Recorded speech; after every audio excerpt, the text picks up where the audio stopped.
Are we live? Yeah, we're live. Woo! Woo! I'm just gonna wait until some more people get in here. Hopefully people show up this time around. But I mean, who knows?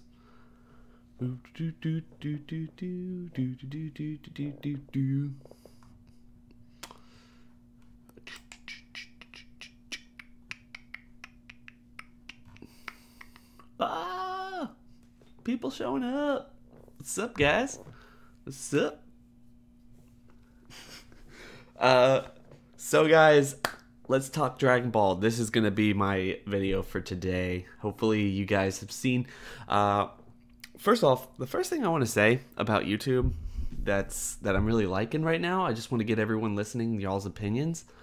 What are your thoughts on the whole community tab thing? I like it. It gives me a way of kind of shouting out people I really like in the YouTube community, and also kind of a way to help people find the older videos that I think are worth watching still. What are y'all's thoughts on it? Because today I shared one of the really old debates, which you really can't do very much in YouTube anymore because those are really raunchy conversations, and those things get flagged, taken down faster than anything because of all the scandals that have been going on. So it is a little bit annoying for the most part.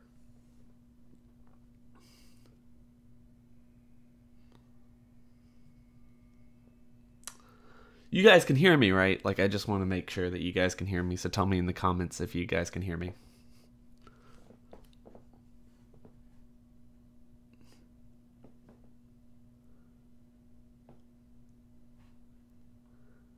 Can you guys hear me? I need to know. You're just like in here, no one can hear me. I love the community tab for sharing other YouTube channels and other updates. Yeah, I really like that, especially the way that like you could kind of put polls on there. A lot of people interact in those polls, and I really like it. I need to put more of them out. Sweet. All right, good to know that y'all can hear. So yeah, like I really do like the community tab option. That's one of the best things about the YouTube community right now. And yeah, like the one thing I really want to do with it, I will put my own videos and stuff, but I won't overuse it. Probably once a day, maybe once every 2 days. Just trying to get a feel for it, and I think that it would be nice to like use that as a way of promoting other people that I find on this community or within this community that don't get as much love as they should, and hopefully you guys will check them out. So if I use that, if it's not one of my old videos or a poll, then it'll be definitely somebody else's content. I've seen Danny and a couple of other people do that, and I really like it. I think that's a really interesting way to go. So hopefully you guys like that as well, and we'll just kind of move forward with the community tab being used for almost primarily that. Yeah, like the interaction is really cool. The one thing I have a problem with it really is I can't comment back. Or at least I don't think I can. I don't really like that. Like if I start a conversation or if other people start a conversation, I would like it to be a little bit more fluid than just leave one comment, but I guess that is what it is. Anyway, guys, Dragon Ball Super. Holy cow. There's a lot to talk about when it comes to Dragon Ball Super these days, doesn't there? It definitely seems that that's the case. First off, like, what are y'all's thoughts on the Tournament of Power? Just over the last couple of days, weeks. I know it took a somewhat of a downturn to the very end of the year, and with that latest episode, Vegeta going up against Jiren, just so awesome. And I wanted to get y'all's thoughts and opinions on it because I don't usually do my own reviews, and that's where a lot of people come in and tell everyone like what they think about individual episode. But that last episode was really awesome, and I really wanted to hear more about it from you guys. Like, what do you expect is going to happen going forward in this show?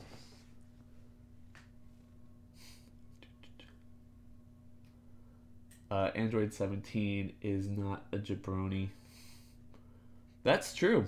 That's absolutely true. I think he's really shown himself to be an interesting person. Sorry, guys, I was talking. I wasn't looking so much at the the what's going on in the stream. First of all, 43 people in here. Oh wow, absolutely wow, wow. Community tab is pretty cool, like voting and interacting with people. Yeah, I already read that. So, have you played the game? What game? First live stream I've been to for you. Exciting. 46 people. Oh wow. Hi Steven. Hi Amber. Hi everybody. Hi Gus. Hi everybody. It's like a lot of familiar faces here, a lot of people who are new, and I appreciate you all.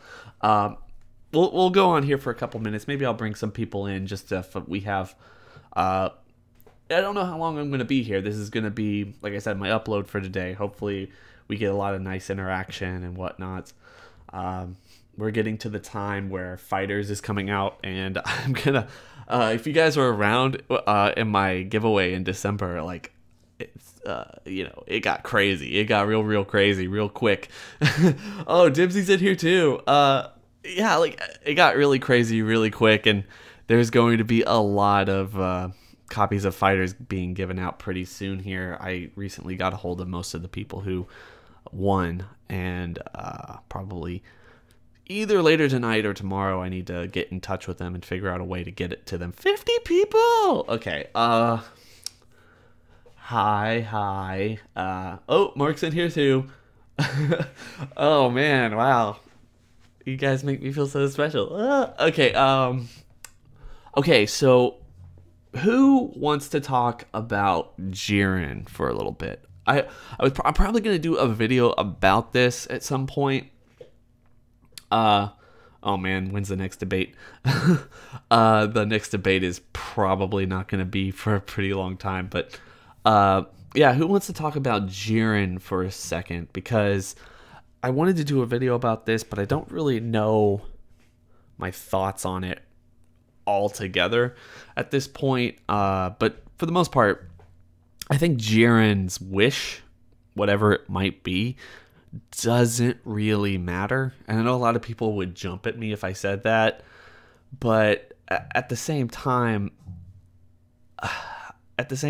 it's I don't know. Like, the guy, to me at least, is this type of overbearing, too strong, too cool for school type of attitude when it comes to the tournament of power, fighting anyone, ending any of the other universes. And I think we're supposed to take that as, okay, well, whatever he wants is going to be, quote unquote, beyond strength. Of course, I did make that video, and then Herms, that was the way I interpreted it, but I don't come from the East. I don't come from a Japanese culture, but Herms interpreted that whole I want something beyond strength line as being directly connected to I want greater strength. And it wasn't just Goku being dumb, it was just the way like Goku as a Japanese person would understand that. And of course the people around him, I still think that that's somewhat silly, because he seems to say like you getting stronger for getting stronger's sake is not a cool thing. And most of the time when Dragon Ball hits, they don't get stronger just to get stronger. Most people who go up against Goku have some ulterior motive, all the way back into Dragon Ball. Going up to Krillin fighting, Krillin wanted to be stronger, but Krillin wanted to show up the people who made fun of him and everything. Yamcha was kind of a bandit. He wanted to take Goku and Bulma's stuff. Tenshinhan wanted to be an assassin. He wanted to prove himself to his master. Goku's always just the guy who wants to fight just because he wants to fight. Wow, 61 people. This is amazing. And Jiren wanting to fight Goku just because Jiren wants to get stronger the same way that Goku does just makes him even less interesting, in my opinion. So I'm really hoping that whatever his wish is something interesting, but I'm getting this idea that it doesn't really matter, because he's not going to be getting it, or even if he gets it, it's probably going to be something really generic, like bringing back all the universes or something. I don't know. We're going to have to just wait and see. And like I said, I want to do a video about it, but I don't have a real idea of how I want to approach that video. So I'm probably just going to let it sit for a bit, especially give us like another episode or two where Jiren just takes center stage and we're able to really get a hold of him, appreciate him more, and everything else like that. So hopefully we're just gonna have to wait and see. Honestly, we're just gonna have to wait and see. Let's see. Okay, so I was just ranting there. I need someone in here to just help me with the comments, because I want to be able to answer questions. You know, this isn't just gonna be me talking to you guys. So let's see. Big Pink Kamehameha, blah blah blah. Jiren, Goku, and now maybe Vegeta are supposedly beyond God of Destruction, but how come Beerus doesn't seem all that concerned? Seems like he might be stronger than we think. I think Beerus is one of those characters who is super not.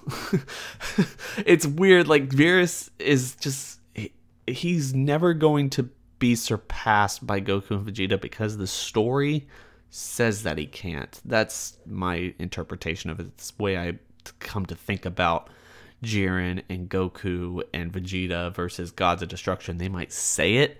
I mean, how many times have we seen Goku and Vegeta and Jiren and everyone else say this up front, that, oh man, this guy's power is beyond anything, or this is beyond anything I've ever felt. It's like, bro, you just said that like an episode ago. There can't be any, like it doesn't have to always be someone stronger, especially in the Tournament of Power, where I understand people are strong and they get stronger and they all kind of have these strategies that bring out the best in them. But at the same time, like, you can't have this happen minute after minute after minute after minute. And Universe 7, regardless of this person is stronger than this person is stronger than this person, Universe 7 never has that many casualties and they easily take out everyone in front of them.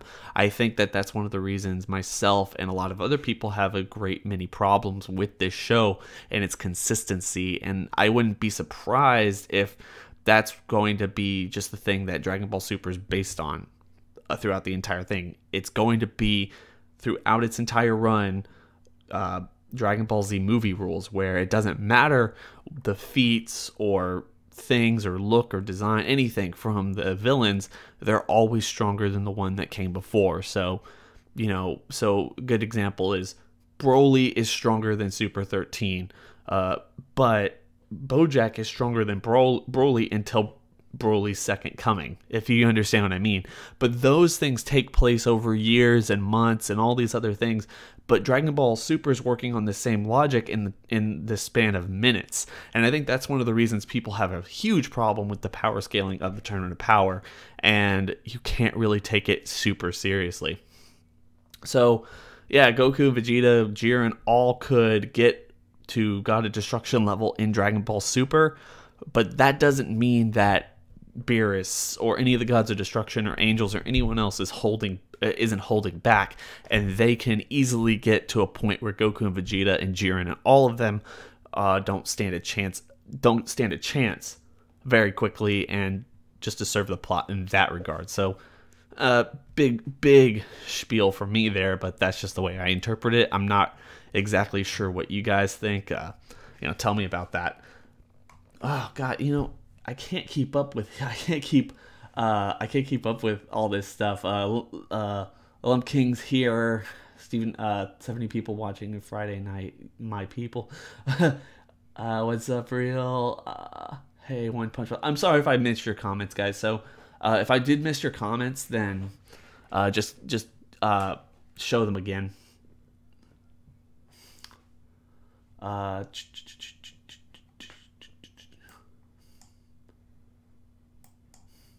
Hi. Hey everybody. I want to be able to answer questions, so I do go on long spiels. Ooh, KJ's here too. Jeez. So if Vegeta beats Jiren, do you think that the community would hate or love it? If he did win, how would it change Goku in the future of DBS? That's a really good question. I think if Vegeta beats Jiren, I think it would inevitably split the community, but I think most people would fanboy agree that that was something that the show needed. Did he earn it? No, I don't think he's earned the right or privilege to beat Jiren in the Tournament of Power. The only way I could have imagined that he would have is if they had played up the idea that Vegeta is fighting for his family, his newborn, all these other people. I mean, just everyone. That's the way I would see it. But no, I don't think he's going to beat Jiren because we're all expecting that Goku versus Jiren fight. Of course, the Tournament of Power is all about teamwork, and if you go back to the Fakatsu no F arc, that was all about, you know, if you just work together, this wouldn't have been an issue, and the world wouldn't have exploded, and all this other thing. And Goku and Vegeta have to learn that lesson. They've had to learn that lesson too many times, at least in my opinion, but they have to relearn that lesson. This would be a good time for it. And if Vegeta gets a new transformation, if Goku learns how to, quote unquote, you know, master Ultra Instinct, then I think that people are going to be willing and accept that, and you can have a double win between Goku and Vegeta. But if it's just going to be one person, it's gonna have to be Goku. I think this is just the way Dragon Ball is. It's the way it's created and laid out, and that's just that's what's going to happen, you know.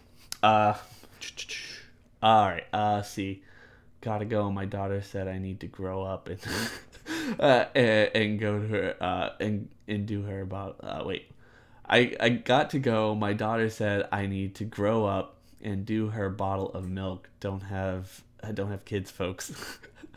That's actually really funny. Dragon Ball is worth watching, guys. Dragon Ball is pretty cool. Like, just if you have kids, introduce them to Dragon Ball, because I wouldn't, you know, honestly, I probably wouldn't be the same person without Dragon Ball throughout my life. I really think, and I've argued this before on the channel, that there's just so much, you know, lessons to be learned there. I wanted to do this video too. I'll just kind of briefly talk about it. Again, I want to do a whole lot of things. I have a whole lot of ideas. I just don't know how to phrase it, you know, in words. What do I mean when I say words? But Dragon Ball is a really good show. I mean, there's a lot of decent characters with normal, recognizable, I mean, instantly recognizable character traits that you can see not only in yourself, but also the people around you. And I wanted to kind of take some time to break that down, to break down what Vegeta means to people, what Goku means to people, what Gohan, what Piccolo, Tenshinhan, Master Roshi, all these other people that we've come to know and love, and how they might be characters or you know, caricatures of themselves or that personality. We all know people like this, and how we can learn to relate and respect and see ourselves in this. It helps us realize who we are, and I think that's one of the best things about Dragon Ball. It's one of the best things about growing up with Dragon Ball, and I really would like to explore that a little bit more in a more in-depth conversation than in this stream. So yeah, introduce your kids to Dragon Ball if you have kids. What is the topic for today? We have no topic for today. We have topics. I'm trying not to get lost in it, but we have topics, whatever you guys want to talk about, and I'm going to go on random ass rants and opinionated pieces of thought, you know, random pieces of thought when it comes to whatever you guys talk about. Sins here, Bulma, and Trunks. Do you think there could be a hidden entity in the world of the void that will disrupt the tournament? I used to think that something would disrupt the Tournament of Power, and I think we're too far into it right now. If it were to just end in the last 8 or so minutes, I think a lot of people would disagree a lot of people would disagree whether that was good or bad.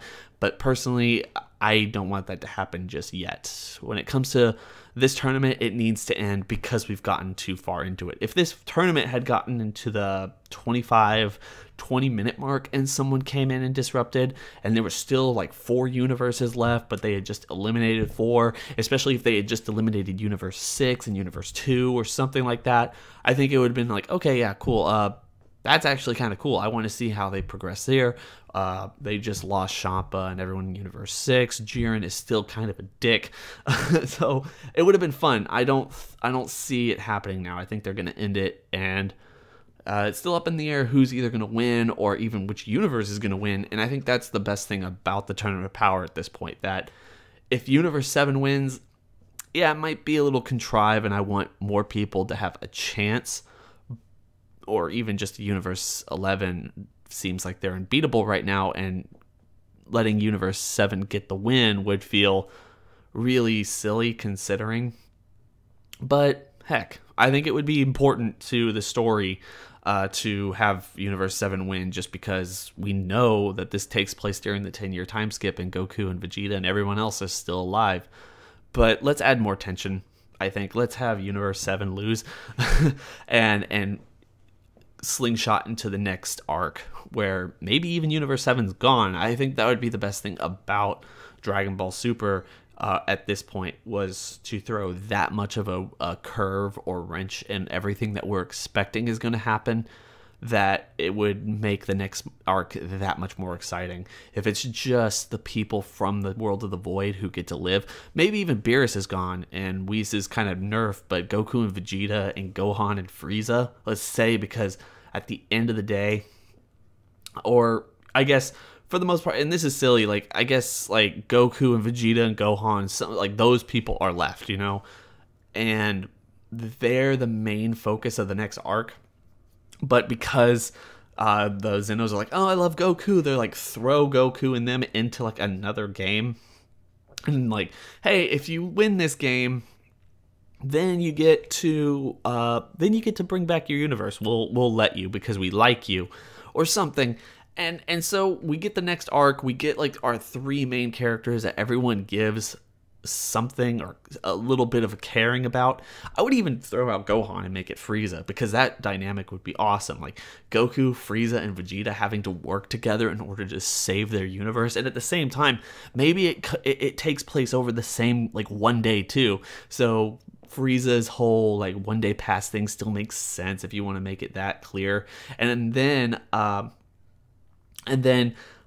they have to work together. They have these like complete bickering moments, and Frieza is still kind of this conniving person, but we get a little bit more time for Goku to master Ultra Instinct, Vegeta to master whatever new form he has, and Frieza to pick up his mantle again as being this conniving, ultra super universal stomping overlord person. Like that'd be just a fun arc. I mean, tell me if you think that would be cool, because Dragon Ball Super doesn't have to focus primarily on other people. We need to just have Goku and Vegeta in the spotlight. But Frieza sells things. He sells toys. He sells other merchandise. He makes ratings. And having all three of those guys together, you know, for fun, I would put Gohan in there too, because we can have some more time to.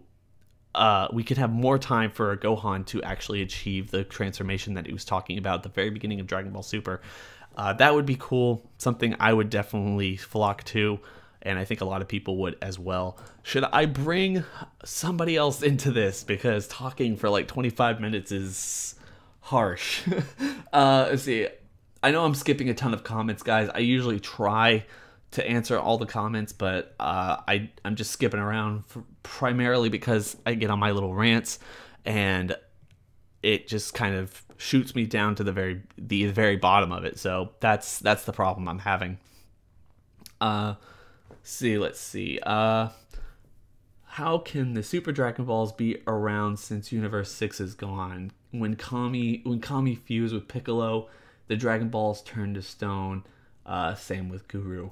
Well, yeah, but the Dragon Balls, the universes aren't the things that created the Dragon Balls. Zarama. So obviously he's still alive, or he should still be alive. I would like to see the fact that he's watching the tournament. If there was anyone who was going to interrupt, like we were talking about earlier, it would be him, because they're using the Super Dragon Balls in ways that he didn't like. But the Super Dragon Balls are outside the world of the void. Like they're with the Zenos. They're outside of Universe 6 and Universe 7. I don't know where they're going to go.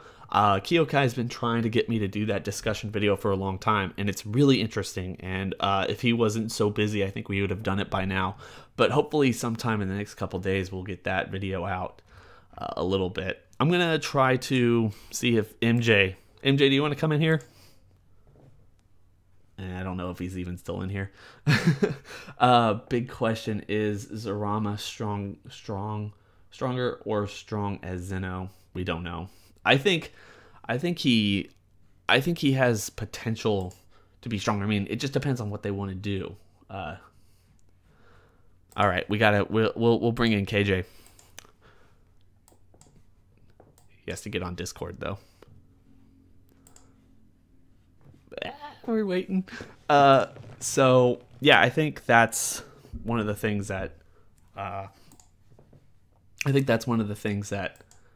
we'll have to just wait and see. I don't know how they're going to make it. I don't know how they're going to make it or portray him when they can. Of course, MJ is a Hit fanboy. Actually, no, he's talking about me. I'm the Hit fanboy. See, like, KJ doesn't even answer on Discord. Ugh. People. Michael Jackson. Do you have Ultra Instinct? I do not have Ultra Instinct. It would be funny to have Ultra Instinct, I think. That'd be pretty funny. Let's see. Rakurai Network.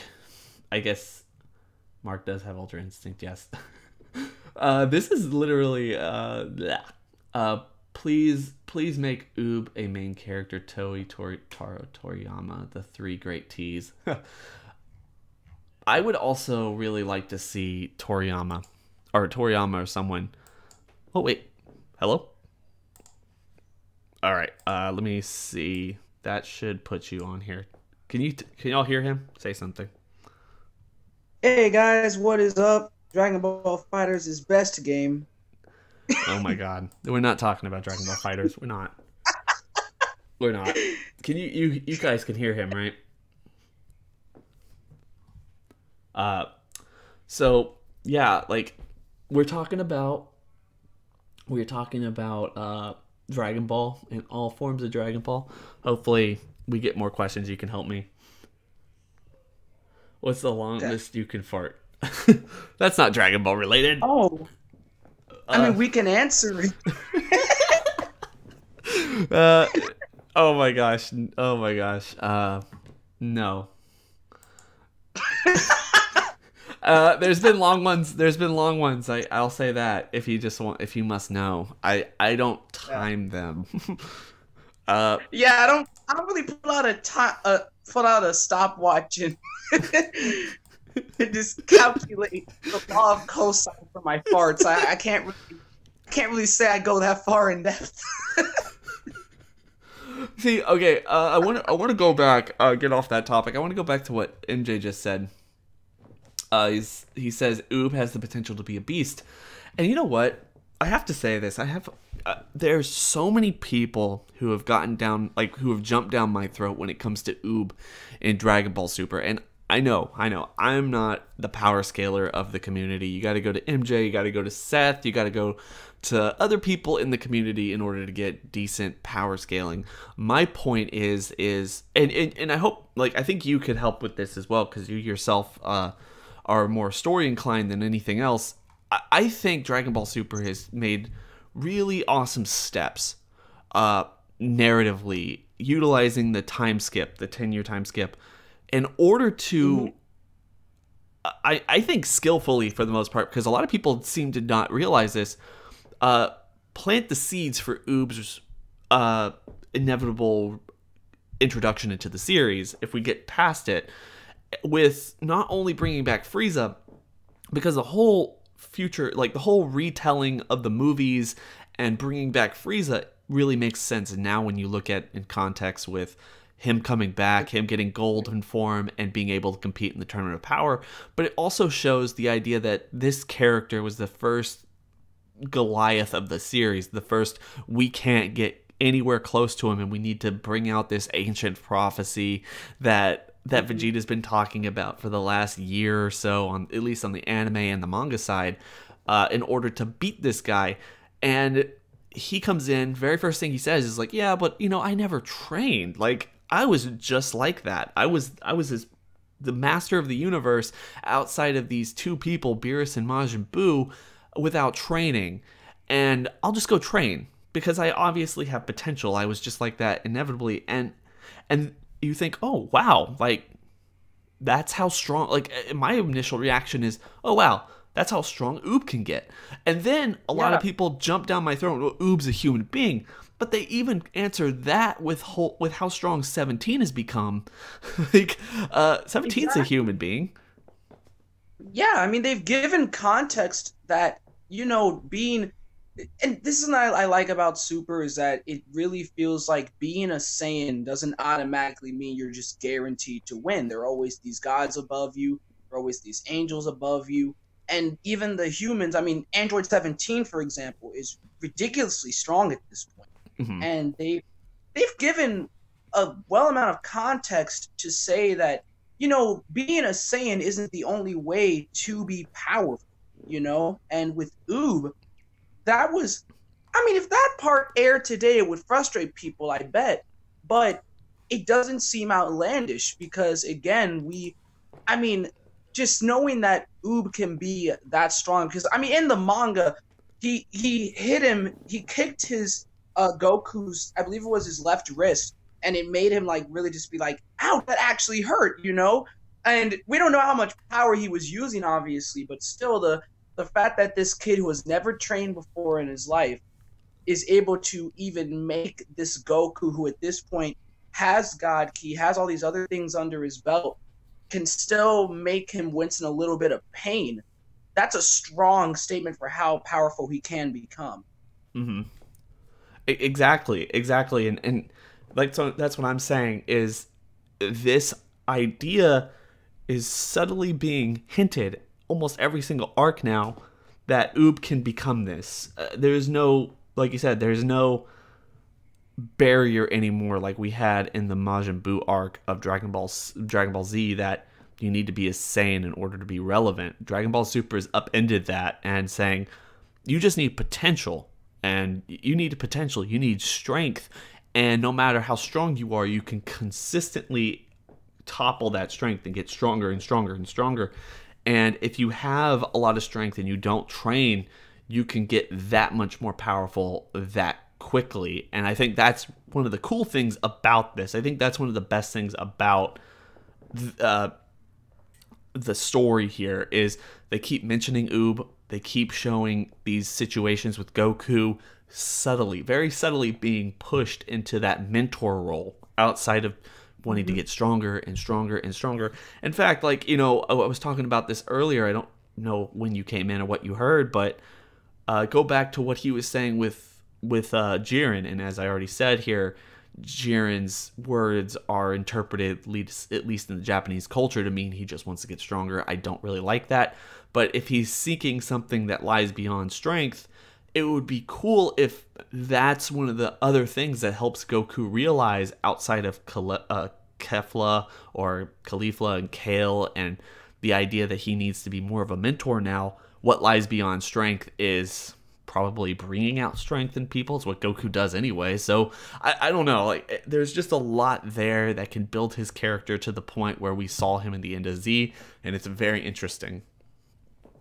It'll make Oob mean a lot more, to those who don't, seeing that scene, and to those who won't get mad about it, it'll mean a lot to us because, I remember, back when I was first reading through the manga, this was years ago, and I get to that point where we're just randomly introduced to Oob, and I'm just like, okay, I did not realize he could be that powerful, and it'll mean so much more now because, for one, we've seen these human characters and androids get immensely stronger in Super. We've already seen the trials and tribulations that the cast in Universe 7 has already gone through. We've seen all these different things throughout this 10-year time skip that we'll now know as Dragon Ball Super.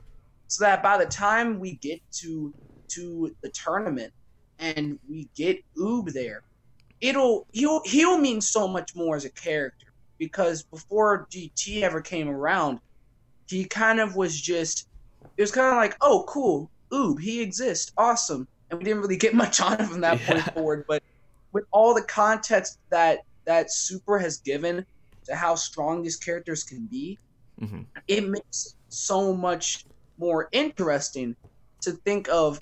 I mean, for one, how Super will do this reveal if they decide to, which I don't think they're going to change the ending at all.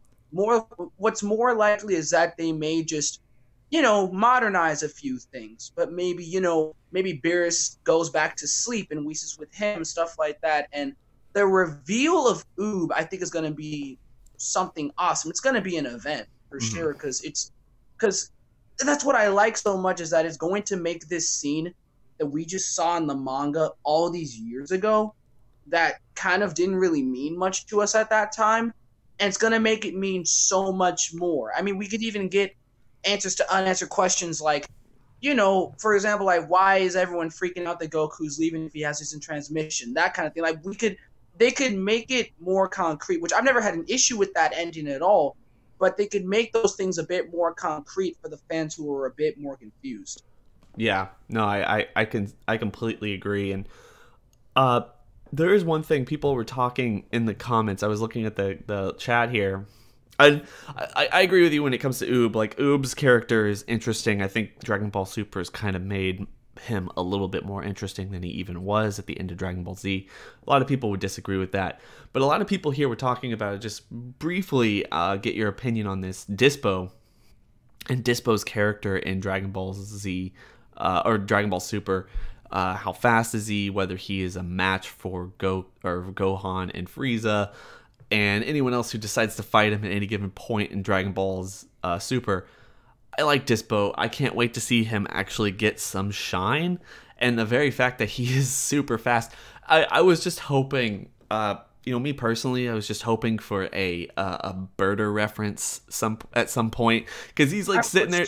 He was sitting there saying like, "Oh, I'm the fastest in the universe," and Frieza's like, "I knew someone who was like that," and that's all I really needed, like. What? I wish he said something like that. Like, but in a way, it kind of just shows how Frieza doesn't really care about these henchmen that fail him. Yeah. Which is interesting. I think that's in character for him. Just he just brushes these people to the wayside. I mean, even Shisami, not Shisami. I'm sorry, Sorbet in Resurrection F, when he gets resurrected, he's like, I think I remember you from before. When we know in reality, he doesn't have a freaking idea who he is. That's true. Like, if anything, he's just saying it to be polite. And, like, man, Dispo was weird for me, because in the weirdest way, I think he might be my favorite of the Pride Troopers right now, and I don't really know why that is. And I think it might just be linked to the point that, the episode where Super Saiyan God Goku and Hit fight against Dispo is probably my third favorite. No, probably my second favorite episode of this entire arc thus far, because I just the return of Super Saiyan God and seeing the two of them go up against Dispo and the other one, because let's be honest, Dispo, Topo, and Jiren are the ones that people mainly remember. The green one, I don't remember who he is. If anyone knows, let me know.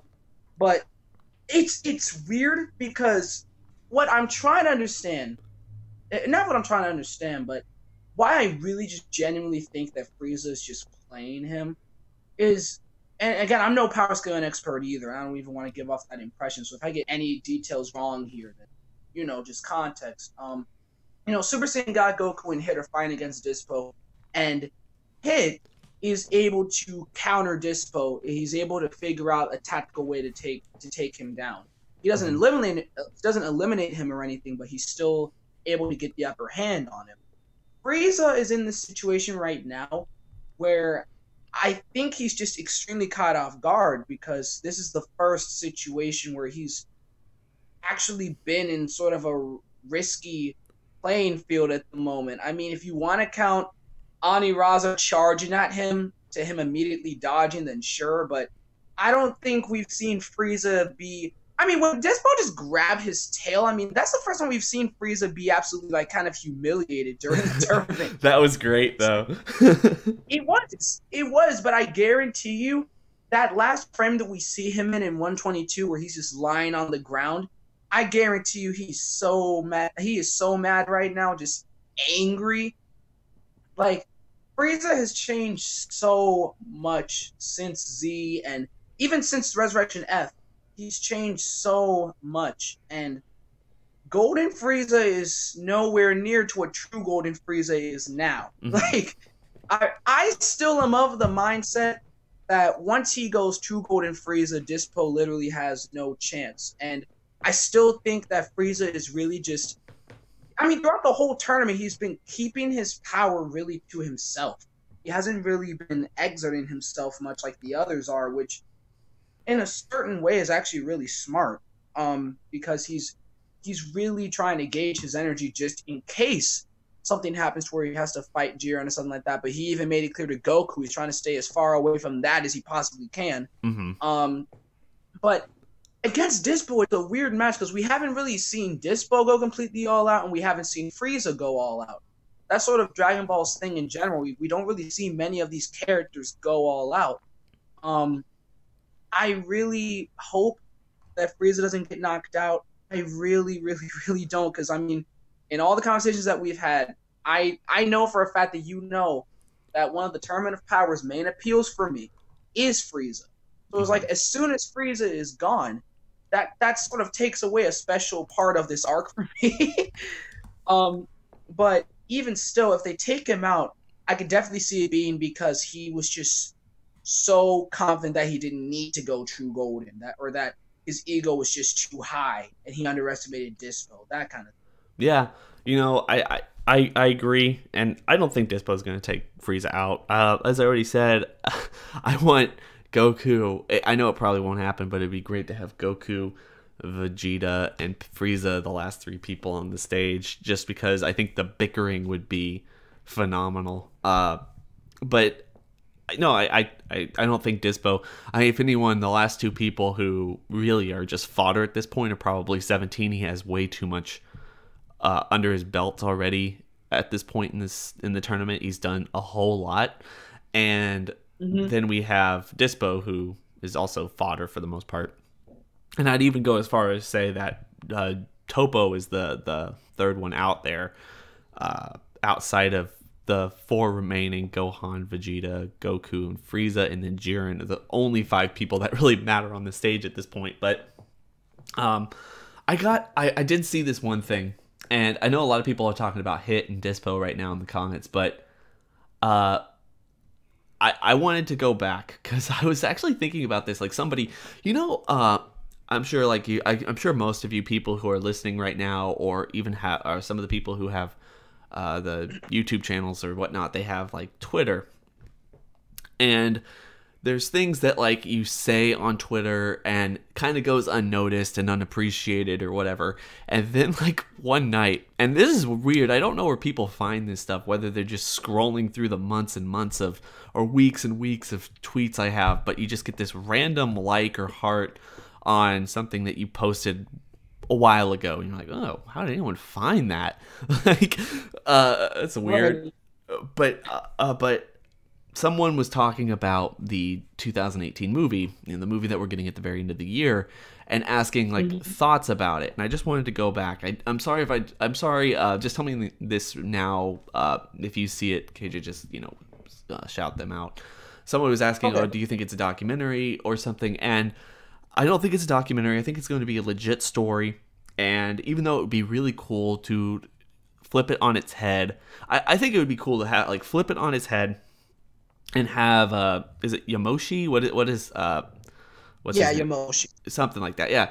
Like I think it'd be really cool to play off the idea that like Vegeta said in the manga and the anime, I think I think it was only in the anime, talking about the first Super Saiyan unlimited power is what destroyed their planet Sadala, so they had to go and find the Tuffle planet and flip it on its head to be like, oh yeah, this is great power, alerting the Saiyans to this power and strength and everything. Lo and behold, the twist at the end is, oh man, actually we're in Universe 6, and even though like that person looked like Vegeta or something, like this is actually in Universe 6, and it goes down to like explain why Universe 6 doesn't know about these powers, because maybe even though they're nice people, they realize that Super Saiyan transformations, Super Saiyan God transformations, the Super Saiyan God is one thing, or anything else like that, but these transformations that the Saiyans have is way too powerful, and it causes these problems with the people who possess them. That would probably go more for Super Saiyan than God, because they say that you need to have a pure heart, yada yada yada, and establish from there the history or the book of legends from the Namekian people, maybe even establishing how they were or are connected between each universe, because there's Namekians of both, blah blah blah. And you set up the Planet Sadala arc in Dragon Ball Super that way. It's just kind of turning on its head with a twist. And then Goku and Vegeta go there, and they have this power. Caulifla has this power. Kale has this power. Kaba has this power. Stuff that they've been keeping under wraps this whole time, and that's drama in and of itself. And then they, oh, we don't want you to have this power. And then they kind of learn that, oh yeah, Saiyans can actually have Super Saiyan, all this other stuff to actually get better. That would be cool.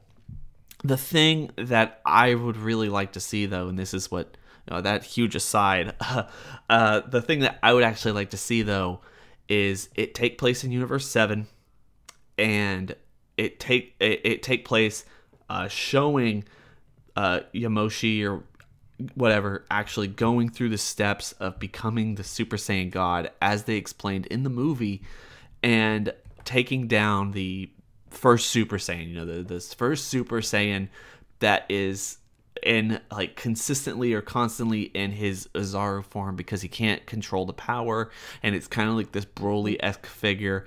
Take him down, but being unsuccessful, the planet's gonna explode, they escape, and then the very end of the movie is this idea that they went and found Planet Tuffle, they quickly took over, King Vegeta took the throne or whatever, and at the very end there, it shows the Tuffles, and this is the cliffhanger ending of the movie that connects it to the series, and something that we're going to see down the line in Dragon Ball Super. They're setting up. See the Tuffles escape, vowing revenge, and making it known that they went into Universe 2, thus establishing or explaining why that Tuffle's in Universe 2, and it's not just something they threw in there to be cute or anything else like that. They're really setting up something for the future, and the tournament or something else like that brings back this idea that, oh yeah, the Saiyans are jackasses, so we're going to go out of our way to take them out or something. I think that would be cool. This whole movie is just a precursor, or just the start of a next huge arc that has to deal with the Tuffles yet again being something like a baby thing or something, because I'm on record, I think that those are some of the coolest things in Dragon Ball entirely. The whole baby arc, the motivation there, I would really like to see them explore that again. Yeah, I agree entirely. I when I first saw the promotion out for the movie and everything, I was really sort of, I don't know. I'm excited for the movie. Don't get me wrong, but I feel like there are plenty of ways that this. I mean, for one, and Gito brought this up on his stream last night. The fact that we haven't had a movie in a very long time that hasn't revolved around Goku. And the thing about that is the last movie that we got that did revolve around that did not revolve around Goku was Bio Bro. And a lot of people do not like that movie at all. So it's sort of a precursor for kind of how risky this is, but at the same time, I think that's a good thing. I think it's a good thing for them to be bold with this. And what I would love is, I mean, like you said, just the regular story of Yamoshi and him eventually becoming Super Saiyan God. And I'm glad you brought up the Namekian Book of Legends, because that's one of the major things that, since the Battle of Gods arc, I was like, you need to do something with this. I mean, even for the Tournament of Power, they could have done something with it. Maybe even the Universe 6 Namekians briefly bring up something relating to it or something like that, but they never do. And I feel like this movie needs to do it, because something that what I think is one of Super's greatest flaws is the fact that it'll take this really, really enthralling and bold idea and it'll just drop it. Like the Namekian Book of Legends was such a cool concept for a moment there. It makes Piccolo and the Namekians more like relevant again, like as much as they were in the Namek arc, and then it just dropped with no other context. You have stuff like Goku being, openly hated by these other universes and all of them targeting him, which I thought was a cool concept, and I bet it's still in there, but it's not as open anymore. And it became much more of the battle royale thing, which is good, but there wasn't really that focus on that major theme of everyone thinking Goku is a villain that I thought was really, really cool. I thought that was a really cool symbolic thing concerning the fan base as well. But I feel like with this movie, I just really want them to just take these ideas that have been sort of hinted at and not drop them. I want them to at least make sort of a subtle reference to, or maybe they're trying to figure out how to stop this Super Saiyan that's gone Ozaru, that maybe they go to planet Namek and they find the Book of Legends or something like that. Like, I want this to really be a movie that answers all of our questions. And for one thing, I am kind of sad, only because I've always felt like there are certain things that I prefer to be ambiguous. Like, I know Lump King brought this up, but I don't want them to reveal Frieza's past, really. And another thing I was hoping that they would never really give the full backstory about the Saiyans and answer all of the questions, but since they are, I want them to really execute this really, really well. Because I love the ambiguity that's revolved around the Saiyans for so long. But since they're going to take that away now, which I don't blame them for it, but since they're going to take that away, I sincerely, sincerely hope that they do this in a good way. I think my other biggest concern is just that, again, you have this movie that has nothing to do with, well, really, it indirectly has to do with Goku, but he's not in the story, we presume.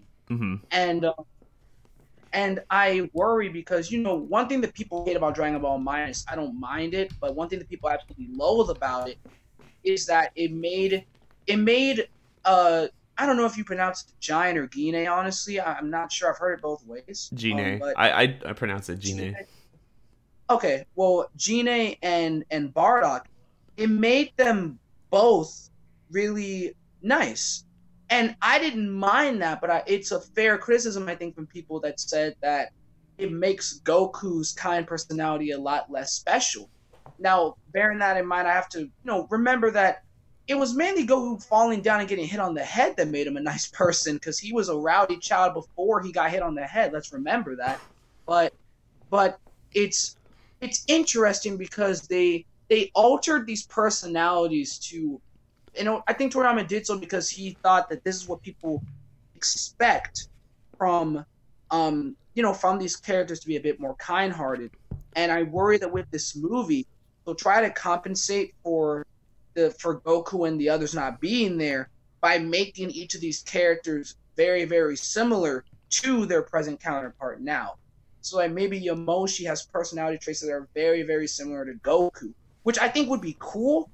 But I just want them all to be original characters, with like no influence really from what we have now. Like this is, I don't know. I've had a very, very strange feeling about the movie, and I feel like it's gonna be fine. I feel like it's gonna be great, honestly. But I really just worry about the fandom's reaction. Yeah, I personally think that they're going to muddy the waters when it comes to the character traits, because they've already established that you have to be pure of heart. Now, that comes in a lot of different forms. Goku and Vegeta are both pure of heart. They're completely different people. Gohan's completely different than Goten and Trunks and all of them. So it's possible, but yeah, they have that little bit of dialogue there that probably doesn't need to be there, honestly, but it's still there. They have to explain it, and we're going to have to wait and see how they portray whoever the Super Saiyan God is, because that's what we're expecting them. It's not going to be about Super Saiyan. It's going to be about Super Saiyan God. So, I mean, fingers crossed that he is his own character. Like, if they make a new Bardock type of person, but like I don't know what they can do. Honestly, just completely honestly, I don't know. And I've seen a couple of people in the comments, and sorry guys, we're not going to get to everything. It's not going to be one of those. We're just having a conversation here. I've seen a couple people in the comments though talking about Frieza and why they want or why they don't want a Frieza centric episode, centric story, rise, fall, power, any of that stuff. And while I won't go into great detail, I think the more interesting person to explore in this regard would be Frost. In fact, I have the inkling of an idea for a pitch. In fact, this is the next thing I want to talk about after I get your opinion on the whole Frieza thing. But I have an inkling of an idea of what Frost's backstory could be, or a pitch for what, how his character could be portrayed, or what he might have been doing before we actually first met him. But I think that's interesting. We know the twist. We know his character. It'd be kind of fun to be able to switch out between his good side, you know, this whole ruse that he's putting on the whole time, versus what he actually is behind closed doors and his generals think of him, and yada yada yada. That would be kind of cool.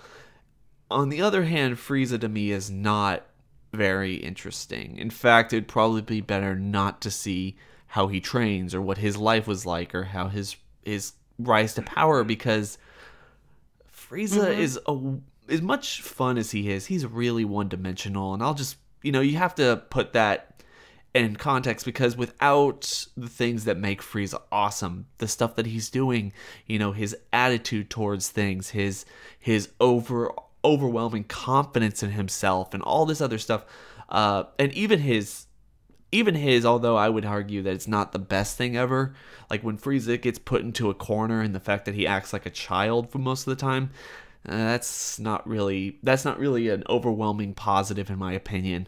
So I don't think there's a lot there you could do with his character and make him the Frieza we know and love, unless it's just an absolutely brutal movie, and that's a problem. Like, if you have a story focusing on Frieza, then it's going to be really dark, something they're probably not going to do, or it's going to be a Frieza that you don't want to see, and I think that would make people mad.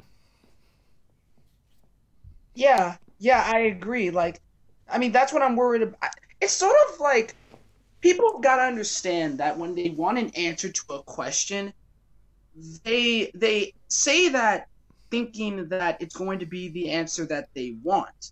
And the issue that I've had for a very long time now was that in Dragon Ball Super, we have gotten a lot of things that people did want, and people didn't like said things that we got. For example, the Trunks arc, one thing that came out when it was first being, you know, shown up and everything, was that a lot of mysteries will be revealed. That was like one of the main taglines behind the arc. And one thing that they said was the Patara thing, which it's a retcon. Yes, I'm not denying that. But if we look back in the manga, it really was never like, you know, at least to me, I just never believed Goku just saying, "Oh, it's just Boo's body made us diffuse." I was like, are you sure about that? Like, but we get our answer in Super, and people didn't like it. And it's not that I think them giving us those answers are bad, really, but it's just, and I know people are gonna really get mad at me for that, but I mean, seriously, for one, the female Saiyans are extremely polarizing. I'm not gonna get into my opinion on them, but people asked for them. They wanted them. I never really went crazy over the idea personally, but like, when they came out, they were polarizing. A lot of people hated them. When I see a lot of, in fact, the same accounts I see leaving comments about how cool female Saiyans would be, hating on killing Katha the next second, which I think that's entirely fine, because execution is important. But we've gotten a lot of examples of us getting these answers, getting these questions finally solved, and people not liking it. So with the Saiyan story, what I think is very risky about this, like I've said, oh, what's up, Dimsy, is that it's just the fact that this story could easily cause more problems than solve them. It could easily open up more plot holes. It could easily make more fans angry about it. I mean, people have their own preconceived image of Yamoshi, right? They sort of have an idea of what Yamoshi might be like just in their heads, right? But then say that we get the movie and it's nothing like that, right? It's nothing like what we have. And then at that point, people are mad. And at that point, that's when I'm starting to think, like, I don't think that's fair because we had nothing on Yamoshi. You can't really say his personality is bad when we had nothing on him to begin with. But I know that type of thing is going to happen because whenever we get a question answered, it doesn't go the right way, I don't. And with Frieza, it's sort of the same thing, I think. The thing that has made Frieza, I'm going to be very honest right now. I agree that Frieza was very, very uninteresting to me in the Namek arc. I didn't have much fun with him in the Namek arc. He's cool, yeah, but that arc was mainly revolving around Goku's ascension, and it was great. But in terms of the villain himself, it's just okay. His forms are getting a little bit annoying now. Okay, he has a crazy power level. Oh, he broke his scouter. Okay, now he blew up Krillin. Oh crap, he likes to blow up things. He blew up the planet. Oh man, he's blowing something else up. Oh crap, he's back. Trunks killed him. Oh man, it's like up until a certain point, Frieza was literally there, at least to me, to show how powerful someone else was.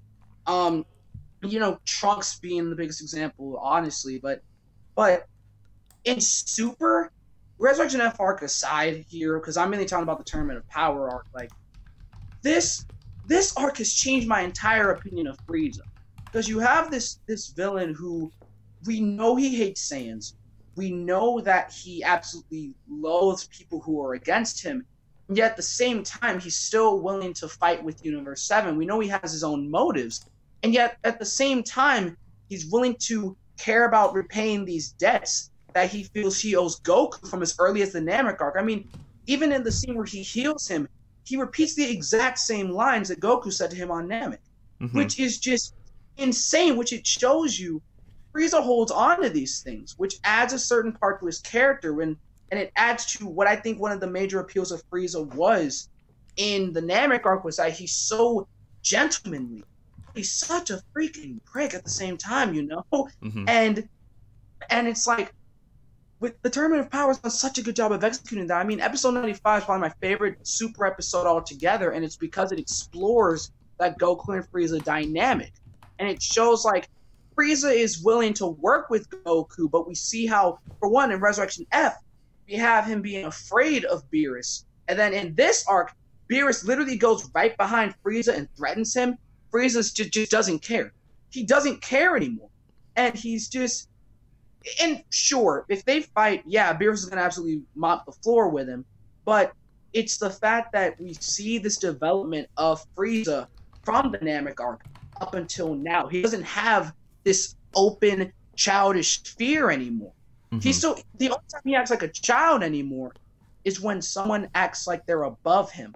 And like, for example, when Ani Raza attacked him first, he immediately thought, oh, so you're going after me because you think I'm the weaker one. Right? And he got really, really mad about that. And that was probably the angriest we've really openly seen him in terms of the childish state. And I guarantee he's going to get really angry at this in a little while. Don't at me. But that's the thing that makes Frieza so interesting in building up all these clues about his character. Nobody's ever hurt me this much, well, aside from my parents. And you have stuff like just his overall he has a respect for Goku, but he still hates him. We're seeing these tiny character traits here and there, right? And it's crazy that we're getting that now, and we didn't get any of that in the Namek arc, which is why Aaron W. Gamer made a post about this, and I agree with him entirely. That Frieza is way more interesting now than he ever was. But with that being said, that main appeal to me comes from the mystery of his character. If we see this little backstory film with him or whatever, and it shows that he comes from this broken home and he didn't start off evil, and then he grows up vowing revenge on his mom or something like that. I don't know. I feel like it would make me like the character less.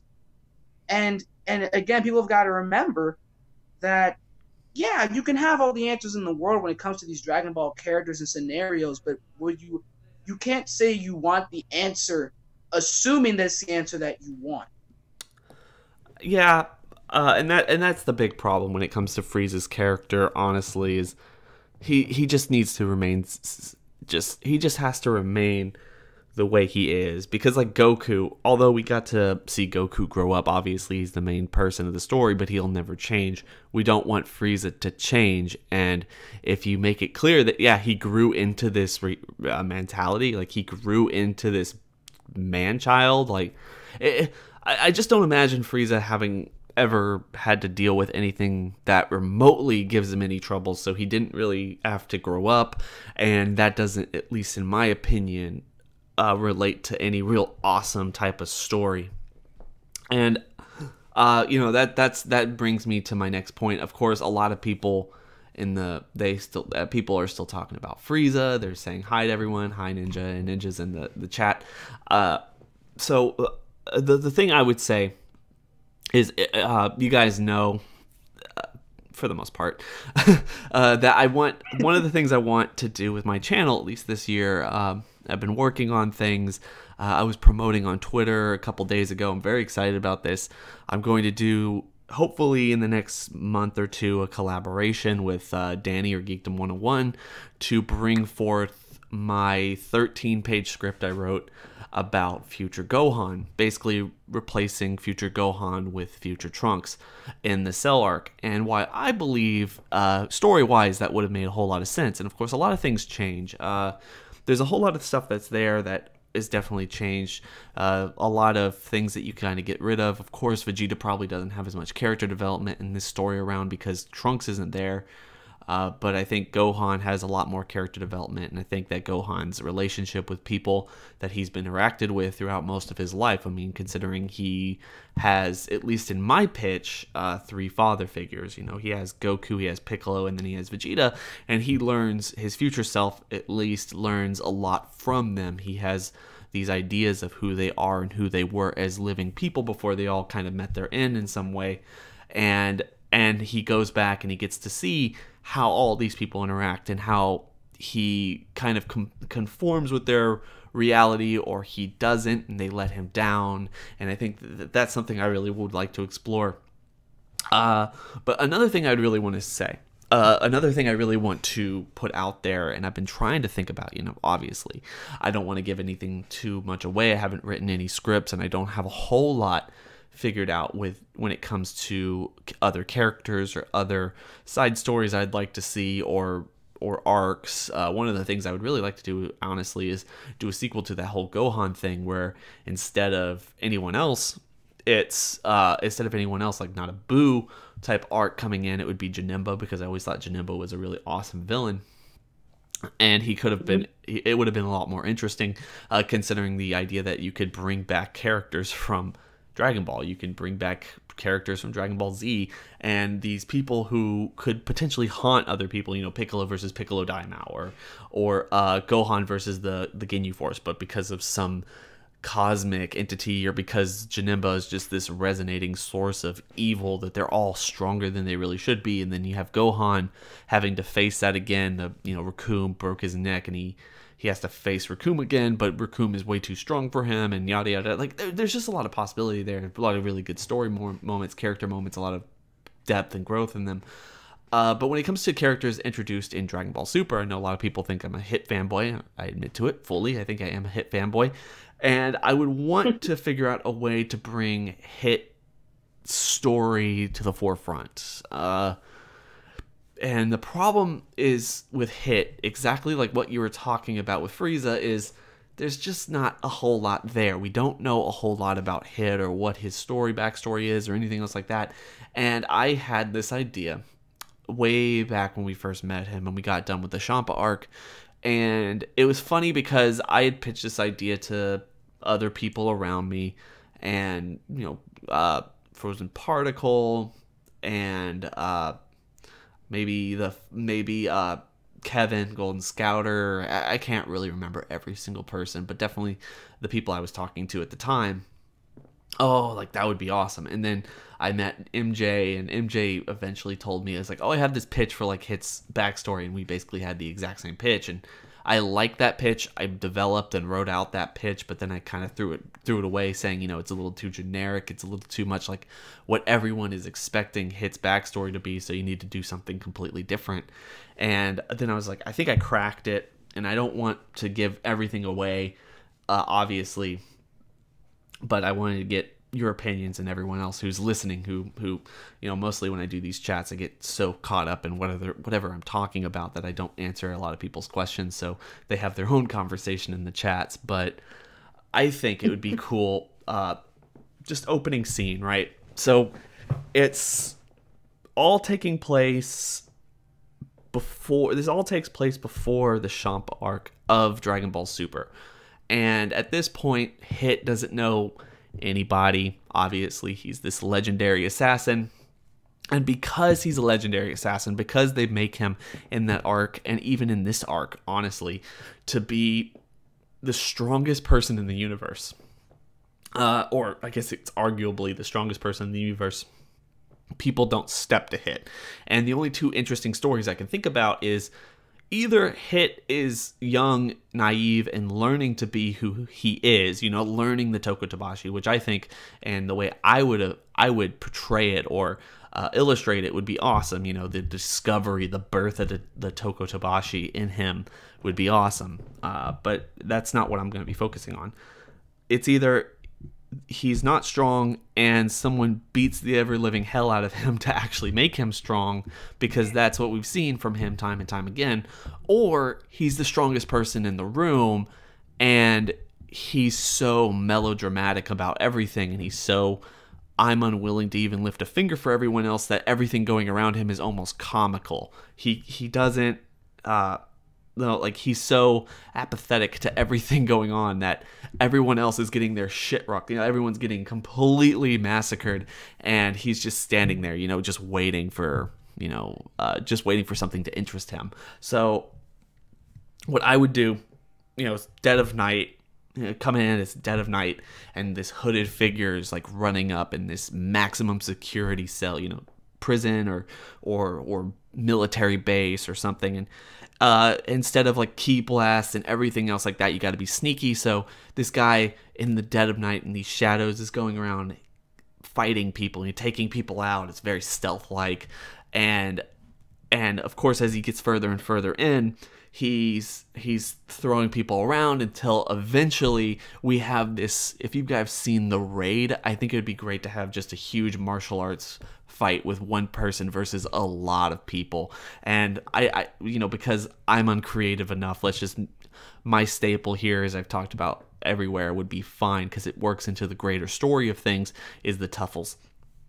These people who might have some kind of proclivity for fighting, but they mostly use guns and technology in order to fight the people that they're fighting, and the people they're fighting basically have ki and powers, but maybe they have people who do their fighting for them. Basically, it's supposed to feel like Goku when he went through Muscle Tower, but quicker. It's just a really quick scene, and he comes in, taking out all these people, eventually has to get into this multiple person fight where it's him versus like 5 people, and they beat the ever living hell out of him, but he somehow wins at the end, and everyone kind of drops to their knees, and he's barely standing, but he's won, and whatever he's looking for is like really very close by him. He can even see it.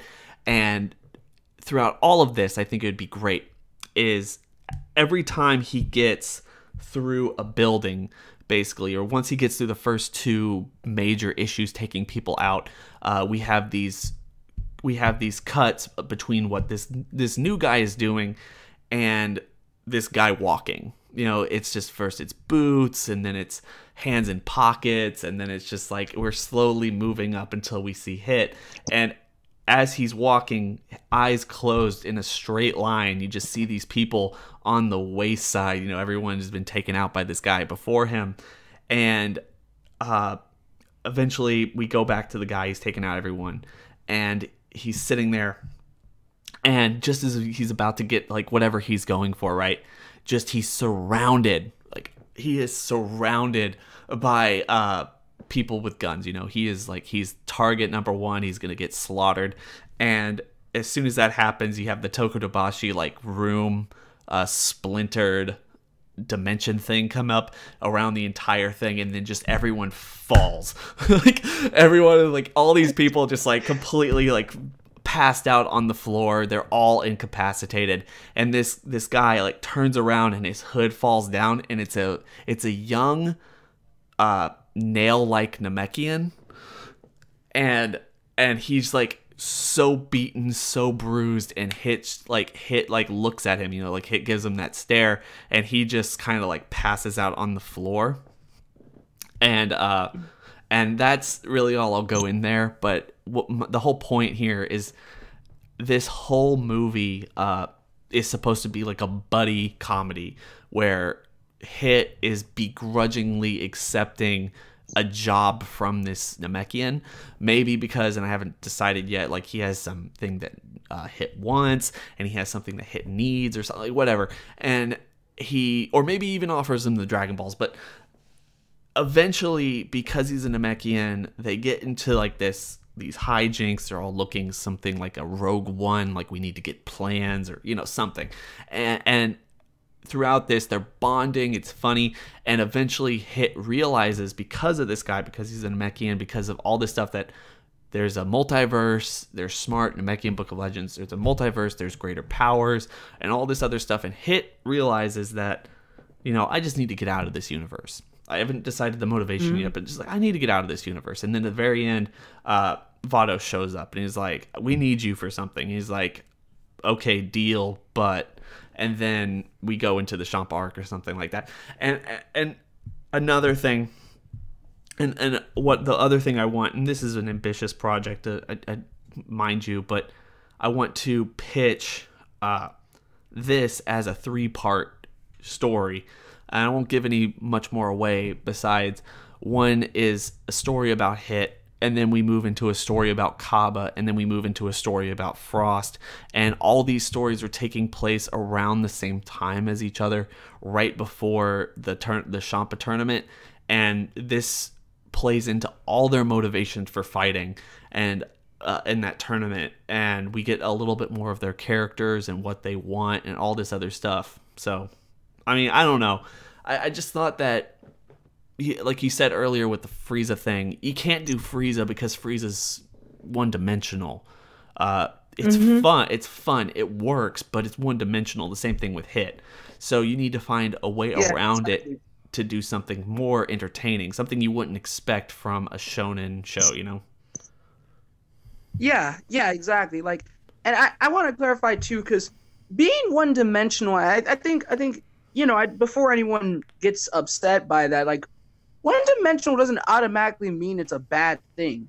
It just means that in their realm of what we know we like them for, they're good for only a certain amount of things, and any possibility that we can open up to further their character would only really result in one thing. Frieza is much more complex than I think he is in this arc. The only thing you could really reveal about him left is his backstory. You couldn't really do anything else with his character, whereas Hit, you don't even have to reveal his backstory. You, like you said, you could just have a cool buddy comedy movie where he has to take an assignment, even if it's like just a 30-minute special. I think Hit is more than deserving of that kind of role, because he's, I mean, for one, maybe they could get that freaking jazz theme from the trailer for his character. but even without that, like, he's just such an interesting character that Super has brought in. I really do think that Hit's probably my second favorite character that Super has brought in, because he's just so freaking cool. And that's the thing about Hit. That works for him, because that's sort of what his character is. He's cool, but he still has potential for that further depth.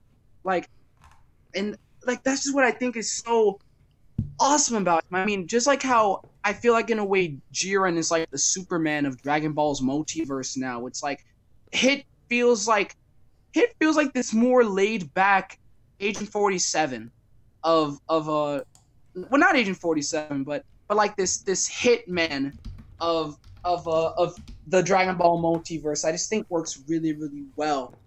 I love the example that you brought up where if there are guns all around him, it could be like a throwback to the Trunks' very first fight scene, where you just see him just teleporting around and just gutting people, bro.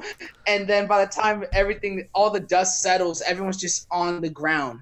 Mm-hmm. And like you said, that was a perfect ending that you brought up. If there's a segue at the end with Battle saying "We need you," and that leads into the Champa tournament, that'd be amazing. Well, I don't think it's like, oh, that will save me. It's like I haven't decided yet, like why he want. I honestly haven't decided. I need a better reason for why he wants to go and why he wants to stay. But I think that I think, you know, having this character, like you said earlier, you know, you have characters in these shows or these movies that don't necessarily focus around Goku or Vegeta, and everyone becomes an archetype for these people. This Namekian would have to be somewhat of an archetype for Goku in some way. Like, you know, he sees Goku in this guy in Goku or something, and then he decides that, yeah, I don't need the cube because of yada yada yada, and it's not, and that you know, honestly, that's a hard egg to crack. Say what? I still want context on the cube, but like to this day, I want like a bit more on that. Well, so do I. I think that's great. I also said, like, one of the things that I was saying earlier was one of the cool. It would be cool if Jiren's wish was actually the cube. I don't know how that makes sense. Other than the fact that, like, you know, one of the things people are saying, oh, that doesn't make sense because Jiren would just have the cube. I mean, he can ask Topo, he can ask Margarita, he can ask Vermouth, but none of that seems to be true. I mean, Margarita doesn't really know him, and they're pretty much into the rule setting. You know, Topo even saying that Goku was disrespecting the gods, disrespecting Zeno. That's why he fought him in the exhibition match. And yeah, like I'm wondering whether or not he just wanted the cube, but he can't have it. I mean, it's taboo. Even in the Champa arc, they even said that Hit wanting the cube is something that they don't really want to have happen because not even Gods of Destruction can catch him. I mean, not even angels could be able to catch him. It's crazy because obviously Goku's instant transmission moves faster than Whis. So yeah, I mean, like, it would be cool. It would also help set up the future of the Dragon Ball Super if he goes into a completely different universe and someone brings it back. Like, I don't know. I mean, there's a lot of interesting things you can do with it, and they just kind of swept it under the rug, didn't they? We haven't even seen it since. That would be a very interesting twist if, like, by the end of this arc, everyone gets brought back, and maybe Champa is so happy at that point that he just gives Hit the cube. Then the next arc revolves around that. Like I've always wanted just that answer on what is the cube. Like that's one of those things that I think, again, like I said, Super's biggest issue is that it just drops things. And like I think the cube is an interesting thing. I just want to know what it is and what it does and like what its importance is to Hit specifically. Because whatever that cube does, I mean, it could be anything. I mean, it could even be, I mean, say, for example, the cube, it's like some like other form of a deity's time machine, and he wants to go back and save someone that he couldn't save before or something like that. Like, they could do anything with the cube because, like, it's such a vague thing right now that I sincerely hope they come back to it eventually. Just say something about it. And I know the chat's probably gonna be like, this dude's freaking out over a freaking box. But it's like, I'm only freaking out over this box because Hit doesn't seem to care about many things. But for him to care so much about this cube that he was willing to fight in this tournament, knowing that he's not really a martial artist per se at that point in the series, I think that means something. I think that's really, really important because whatever that cube is really, that's like whatever that cube is has to be something important. Mm-hmm. Yeah, I completely agree, and that's the real problem is Dragon Ball Super introduces so much content, so much mythology, so much awesome background information, and then they just give up on it. They don't ever come back to it. Yeah. The Namekian Book of Legends, the Cube, the Super Dragon Balls, like they're the limitless Super Dragon Balls, which, at least in my opinion, haven't been used to do anything really that entertaining at this point. I mean, bringing back a world, wishing for immortality, switching with someone else's body.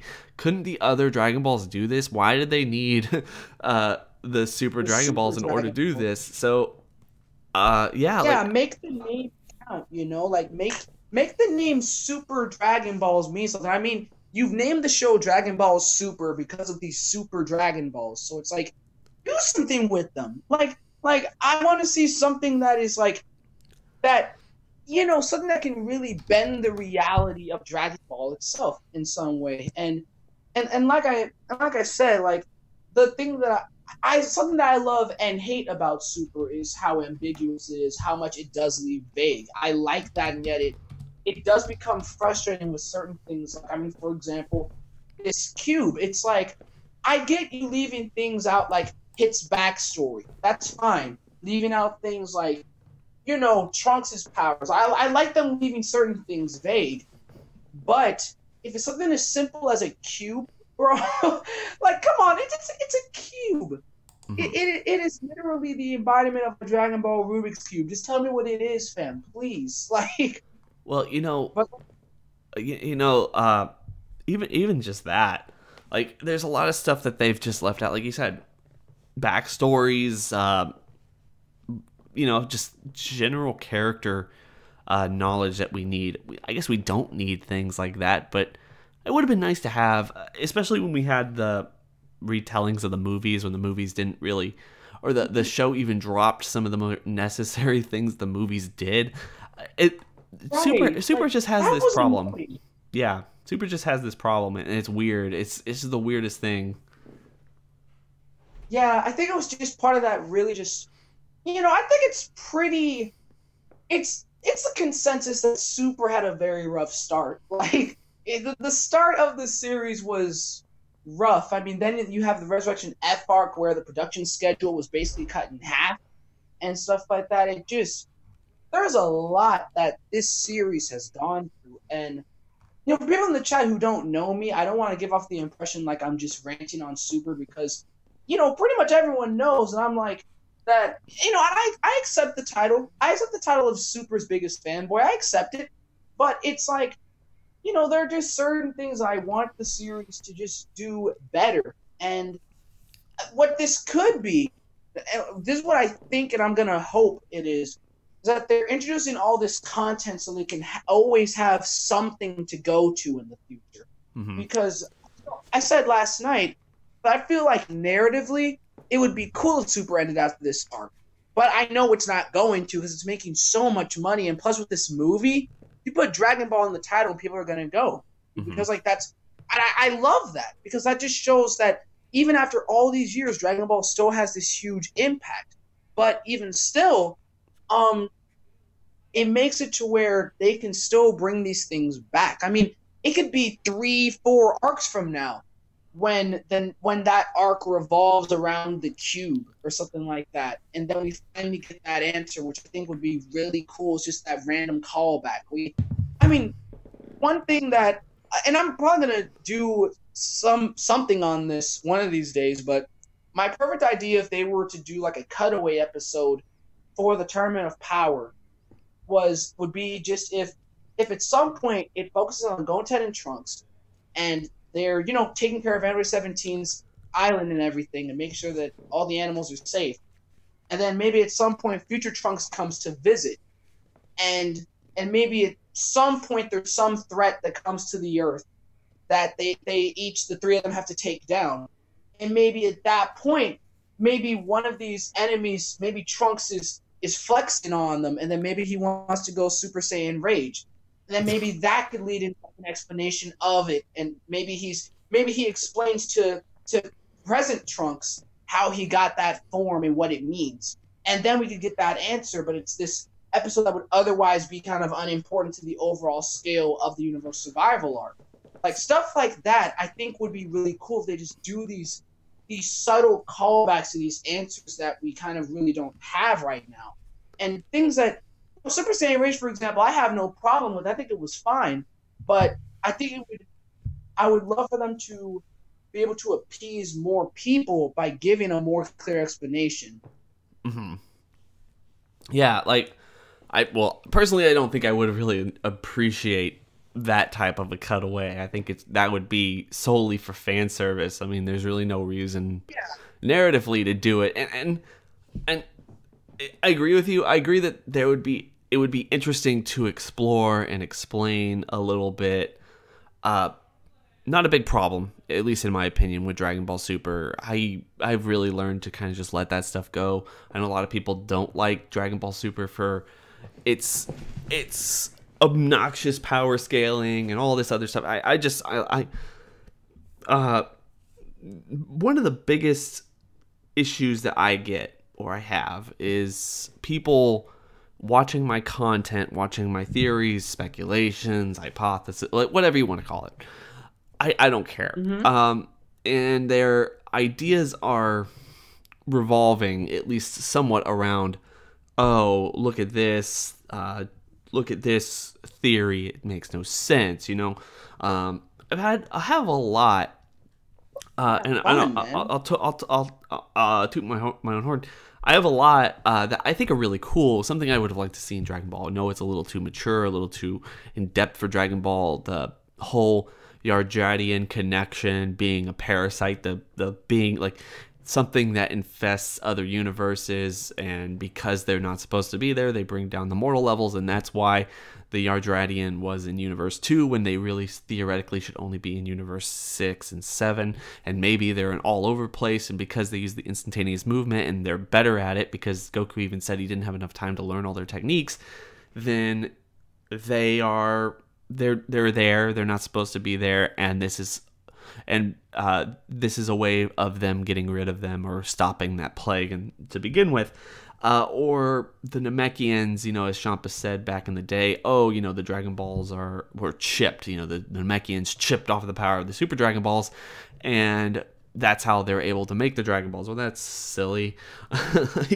That's silly and kind of stupid, but what if he's not saying that literally? Maybe they didn't like literally land on a planet-sized ball and chip off a piece of it just to get a part of the power. In fact, that all the Namekians on both sides are probably offspring of Zarama, and that's why Zarama hasn't been there or appeared in any way. And because the Namekians are gone, or they're not gone, that's why the Super Dragon Balls are able to work, because Zarama is always still there. I know that doesn't make a whole lot of sense when you consider the idea that I don't really know, but at least it goes trying to explain things. And heck, wouldn't that be cool if I hadn't thought about this until now, but wouldn't that be cool if Zarama is the Namekian people, Universe 7 loses, they erase Universe 7, and then the Super Dragon Balls stop working? They can't bring them back. They can't do anything else like that, because all of the Namekians who are relatively connected to the power of creating the Dragon Balls. And I'm not talking about Piccolo. Piccolo can stay, but all of those people outside of the world of the void or whatever, connected to making the Dragon Balls inert, make the Super Dragon Balls inert, and then that leads us into the next arc. That would be kind of cool. Like, oh crap, like we can't fix anything and no one gets their wish, and then Zeno has to create his promise. I don't know, but like, I don't know, it would just be kind of cool in my opinion. And there's a lot of cool things you can speculate without having to be right, because the way that the story is created is so ambiguous that it allows us to fanboy out, create, and theorize these fan fictions on how we explain connections or character choices or anything else like that makes the show fun. Yeah, yeah. Like, I mean, it's a strange place the fandom is in right now. Like, where I mean, they it feels like a lot of people they'll hear a theory and they just immediately dismiss it because it's a theory. And I don't think that's really a fair thing to do, like at all.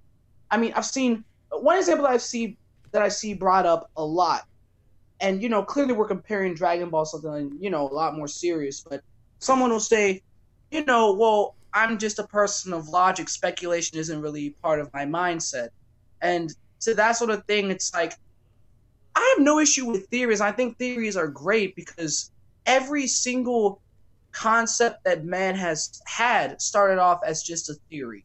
And something as simple as Dragon Ball, I think that theories should be even more accepted really. I mean for real, because I think the thing that frustrates me the most is when I hear people say speculation in Dragon Ball is stupid because the writing should be good enough to not even open up the door for these discussions. And that statement, I've seen that quite a few times. And the reason why that statement bugs me so much is a few reasons. Because one, if it weren't for speculation, I know a lot of I know a lot of these people who say that probably would not even know who a lot of us are. Hmm. Because a lot of us, what makes us unique is our beliefs on Dragon Ball. And a lot of people seem to want to that they want to take away beliefs in general when it comes to Dragon Ball. They just want there to be this one strict truth referring to all Dragon Ball media. But when you have that, take away all the individuality that people have in this community, which is one of the things I love so much about it. You Hmm. have the power scalers, you have the story people, you have the theorizers, you have the ship community, which I don't really know much about that, but they're there nonetheless. You just have all these different communities when that all revolve around this one series of Dragon Ball.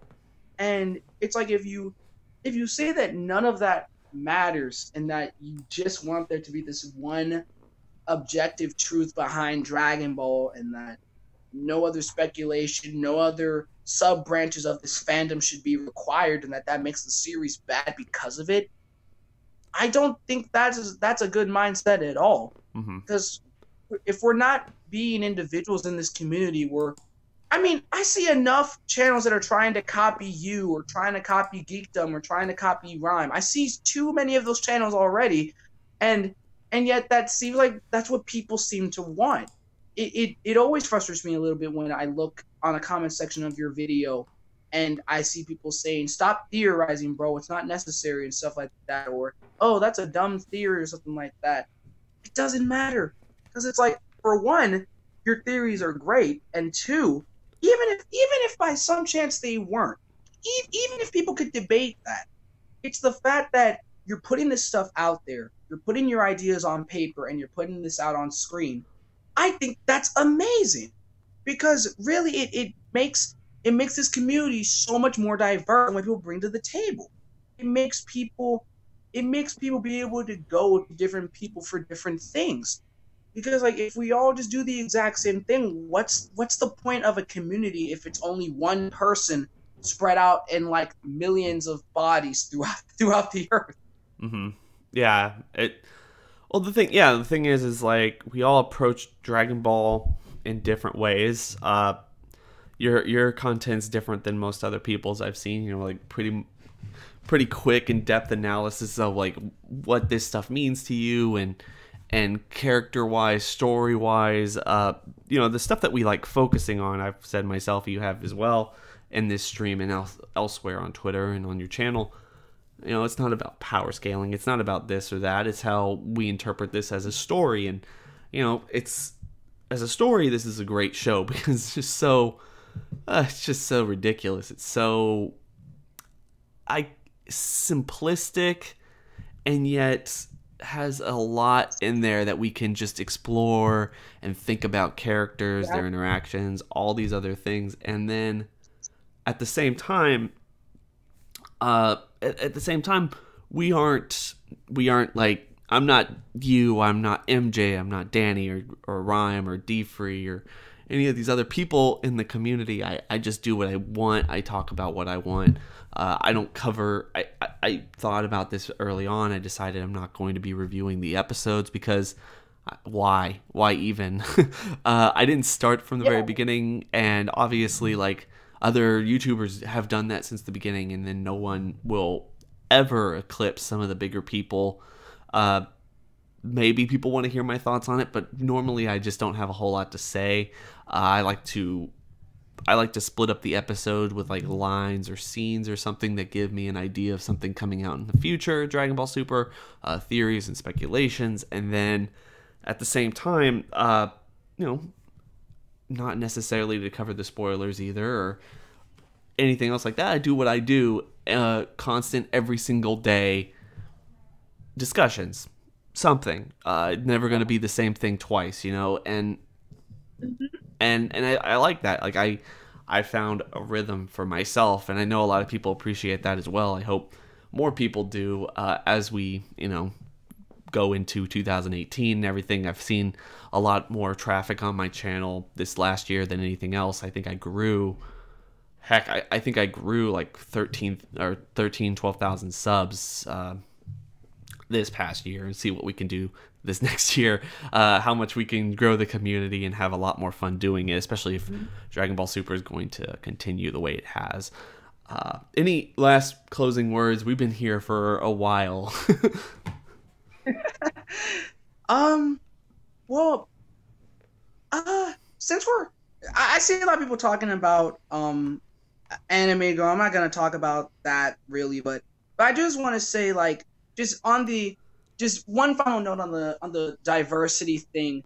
That is my favorite thing about this community, is just how diverse it is. We may not all get along, of course, because we have so many different ideological things about this community that makes people butt heads like a lot. And even still, I think we should all just really embrace that we're different. And Super more than likely is gonna keep going. Dragon Ball, I don't see it dying anytime soon. Even when all the content stops, I still see Dragon Ball meaning a major part in people's lives for centuries. Well, not centuries, but like I see it moving on for a very long time. Oh yeah, of course, hundreds of years later. But I'm excited for where Super goes, and I'm excited to see where all of us as content creators, as fans, and all of us. I'm excited to see where all of us go this year, and I just want this year to be a bit more unified and a bit less divisive than last year. And by that, I just mean let's just spread good vibes and respect around, and let's just be a solid fandom in 2018. I agree. I think fandoms, and I wouldn't put Dragon Ball on this level. Of course, I've seen more of it than most people, but 2018 or 2017 was a weird year for fandoms in general, and I think we need to get a little bit more away from it. Again, there was a long conversation when it came to the, without naming any names, a lot of people probably know what I'm talking about if you follow me on Twitter, this idea that I was supporting clickbait or anything else like that. I don't want to really talk about it for the most part, but it's just interpreting it what you want, how you will. I can't stop people from, talking about it, all this other stuff. I can't stop people from doing it because there's always going to be those people, and calling them out, they don't care. The people who support them don't care. And, that's not going to stop anything.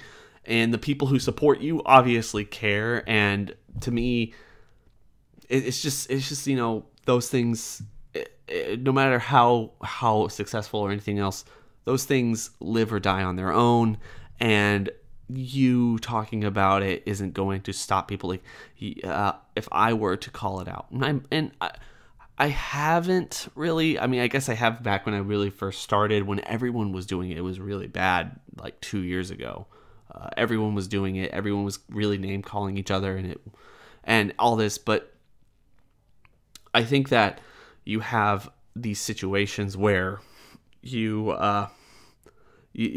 try to make a point And the problem is you're making a point, you're preaching to a choir that already believes in you or agrees with you in one way or another. Yeah.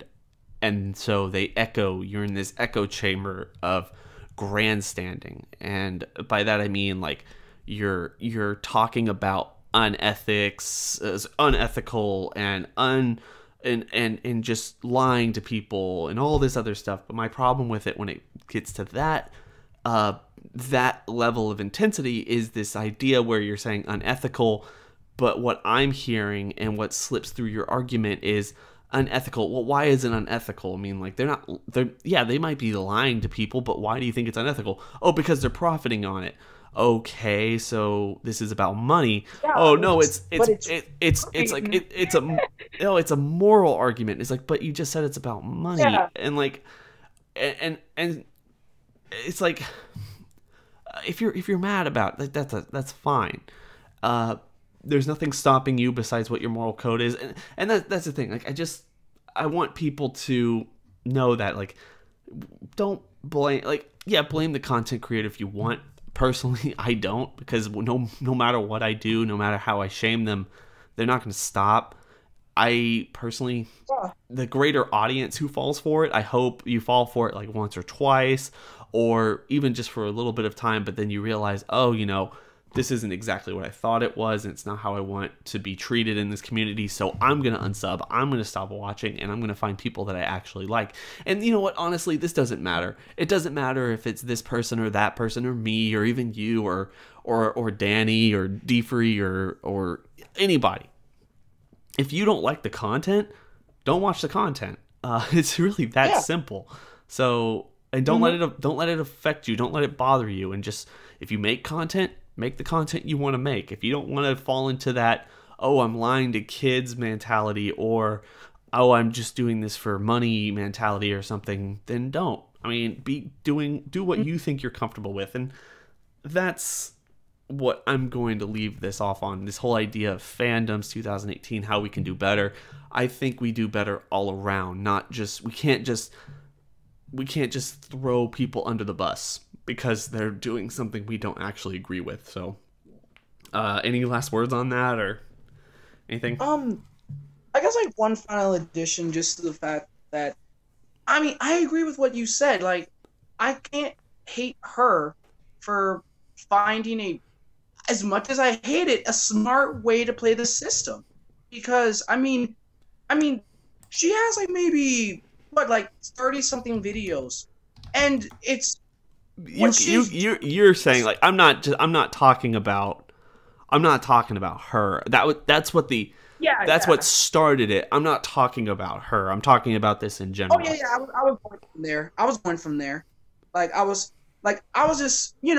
just gonna say that concerning her, it's whatever. It's just, in this community in general, we need to just figure out what things we like, what things we don't like, and just, get better about letting people enjoy what they enjoy. And people have a disinterest in something, let them have that disinterest. They're not black sheep in our community because of it. Just whatever channels, whatever Dragon Ball content in terms of Toei's official releases and games, Bandai Namco's games rather, whatever things you look at and you like or you dislike, let's just, I don't know. I feel weird preaching a tolerance policy, but with something as simple as a cartoon that helped us all to grow and to figure out, for a lot of us it was our gateway anime and everything. Let's just be a bit more unified in the fact that we all love Dragon Ball as a collective. Whether you only love the original series, whether you only like Z, whether you only like GT, whatever your case may be, just grow more unified. And what brought us all together in general was that we liked this kid named Goku, and we liked seeing his adventures. And that's what our main message, like, in terms of just being more respectful to one another, comes down to. Yeah. I think that's exactly how we have to take it. Watch the people, watch the show. I've had so many people, and it warms my heart because I didn't really ever intend for this to happen. But a lot of people say that, my content, and they most of the time they specifically also say MJ's content, daily uploads and stuff really help them get through the week as they're anticipating watching Super. I remember being in that mode. I still am in that mode. I like watching Super every week, but you know, that anticipation, waiting for it, just wanting to talk about it with people. And the only reason I started this channel was because I used to do that. You know, you go to the playgrounds during like lunch and playgrounds after during school or even after school, and you just talk Dragon Ball with your friends and speculating and all this other stuff. And it's just and this is what this is for me. And I hope, you know, it's not as interactive as back then, but I hope the people who watch are having that same vibe, and we can all just talk about without fear of being right or wrong, or put into this box of, oh, I want to talk about power scaling, I want to talk about I want to talk about the movies, I want to talk about this series, I want to talk the games. You can talk about anything like that, but you can just find the creators who want to talk about that stuff and who will interact with you on that, and just have fun with each other. The clickbait stuff, the idea that, you know, oh, morals and ethics, revenue, money, you know, this idea that, oh, I've fallen into this myself in other places in life. If I could get a little bit more serious, is you have always, I think we all do at some point, we look at our effort because it's the only thing we can see. It's the only thing that we can legitimately see, although we don't always judge ourselves accordingly as we should, because other people can watch us very intently, like our professors, our teachers, our parents, our siblings, our friends, and they could tell us probably more truthfully, okay, like, you know, you're not putting as much effort as you possibly can, your coaches, someone, and but we see and we overly judge the effort that we're putting into anything that we do, YouTube, school, work, all this other stuff. And when it comes down to the clickbaiters, or, you know, oh, you know, this person came in to YouTube, they haven't done what I've done, they haven't earned this success that they have. It's so easy to fall into that, this you don't deserve it. And I'm going to start picking at your own logic. I'm going to start picking at your own merits, or what you bring to the table, or how you lie to people in order to justify this idea that you for whatever reason don't deserve it. And this whole argument revolves around somehow you do, like, and it's human. It's the most human thing ever. We hate other people's success because it makes us feel smaller. And the real truth of the matter is, you have to, is a maturity thing.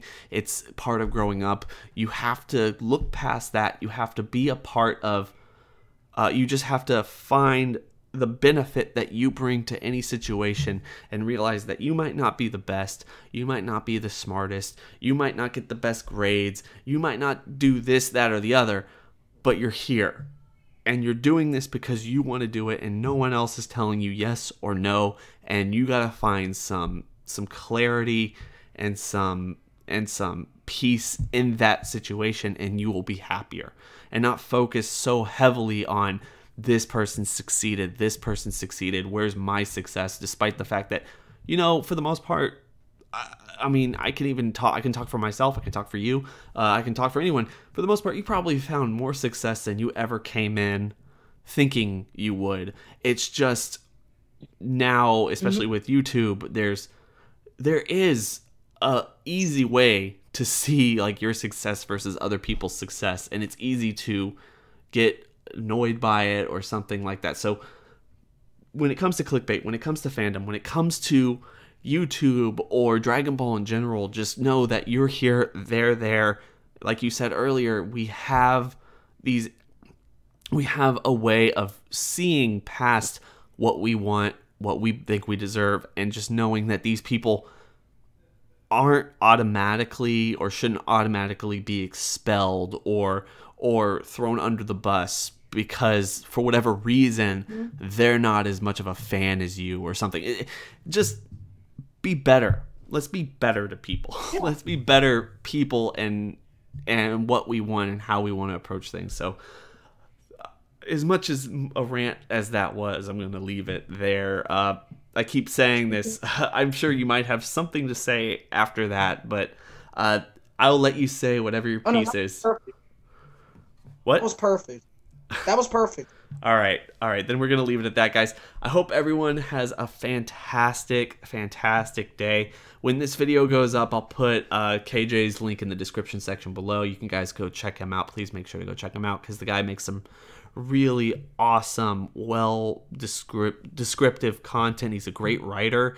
So if you want to see a really interesting, probably different interpretation of Dragon Ball and Dragon Ball Super than you have from most other channels, he's definitely someone to go check out. At the same time, like always, do not forget to like, comment, and subscribe. Come back every single day, Dragon Ball content for you guys. I really love to talk about this stuff, theorize it, have friends on here. Let's treat it like the playground talks like we had when we were younger. And everybody's welcome. Let's not overly judge anyone in 2018. Don't forget to follow both of us on Twitter as well. And I hope everyone has a fantastic day. This whole stream has been absolutely real. Guys, it's been real. I need to miss out.